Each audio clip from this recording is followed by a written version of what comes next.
Tiyaga sa paglalako. Kaya katulad na rin ito buyo. Tiyaga. Oo. Tapos yung sa iyong yan naman yung binibinta mo. Magkano naman isang tali niya, sir? Yun sila yan, sir. 15. Nakakamagkano ka naman sa isang araw, sir? Baga ganyan. 100 araw-araw. 100. Lakad yun. Quarterly, 9,000. Quarterly, 9,000. Ang dami ano ba rin. Paano kaya yaman? Yayaman, 2 dekada. Bibili mo ng mga hayop yung binta mo sa gabi. Hindi ka nakakain nun.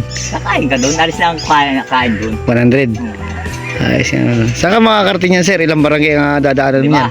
5 barangay dadaanan naman yan? Manderkar. Grabing layo, sir, na ano mo, ano?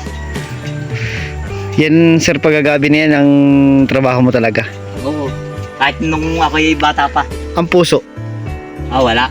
Mahina na ang puso ngayon. Hindi adala ko rin. Pero pwede ka yumaman sa puso, sir. Hindi, kahit anong hanap buhay, tiyaga lang. Tiyaga lang. Akin ay gabi skill ko eh. Sa gabi ang skill mo. Tulad dito, sa dami ganyan, ay asinso yan. Sa puso, wala kang skill. Mga ganyan puso. Lahat yan, pati yan, Lahat. nabili rin ako yan. Hindi ko nagtatrabaho. Mas gabi, ma-priority gabi. Ayaw mo ng Kasi ganyan. pangulam yan, barday. Oo. Mahina pag gabi. Oo nga, ano.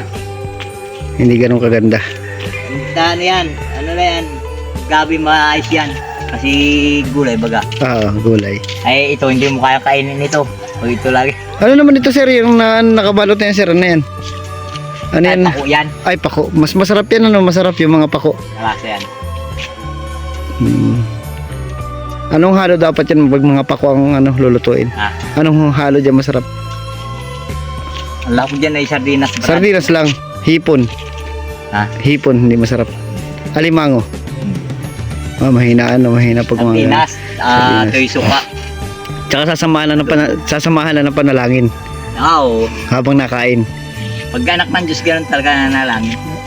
Ang anak ng Diyos, lingkod niya, nanalangin lagi. Araw-araw. Araw-araw. Dinanalangin ka? Oo, minuto. Kasi may kasalanan ka, minuto ay. Ganun yun? Oo, pag nag-isip ka ng masama, kasalanan na yun. Hindi na maganda yun. Kumpisa lagi sa Diyos. Huwag kang kumpisal sa pare kasi yung pare nakakasala rin. Father, inibin ka. Kaya ako po'y nagnakaw ng kalabasa. Ay, sa Diyos hindi ka kumpisal mo sa Father. Sa Father hindi ka mangumpisal. Sa Diyos ka magkakumpisal, huwag sa pare. Hindi man tao man yun eh. Tao yun ano? Sablay. Kakalat yun. Sablay. Alam mo lang kumpisal ka ron, ikakalat yun. Sasabihin nun na nagnakaw daw ng kalabasa ay kung kamag-anak niya ang ninakawan mo. Diya sabihin nung pare yun, ay nagkumpisal sa akin, ninakaw daw niya. Tao kasi yun. Sablay na. Oo, sablay. Sa Diyos ka makumpisan, Father in heaven. Huwag doon sa... Sorry po, Amang Banal. Huwag doon sa kapwa-tao. Yung tao rin yun eh. Ilang taon ka nang nagaganyan, sir, sa trabaho mo yan? Na bata pa ako 17 o hanggang ngayon? Oo. Tara, Lakad lang, sir, lakad lang. Sir. Tibay talaga. Haba na lalakadin mo yan, ilang barangay yan? Ayan, 5. 5 barangay, di mga ilang kilometro yan halos.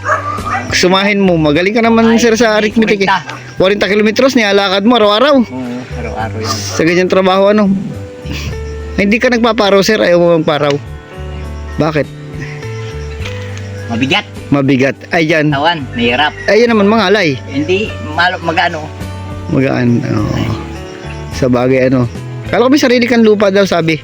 Agrarian yung bigay ni Bongbong Marcos. Ayos Sa Brick Act baga, ang lupay iyo na, yung agrarian. Yung babayaran yung dati installment. Agrarian reform, ibinigay na lang. Si Bongbong Marcos, brad. Ay, magaling. Ibig sabihin kay Bongbong Marcos ka. Nahirap siya.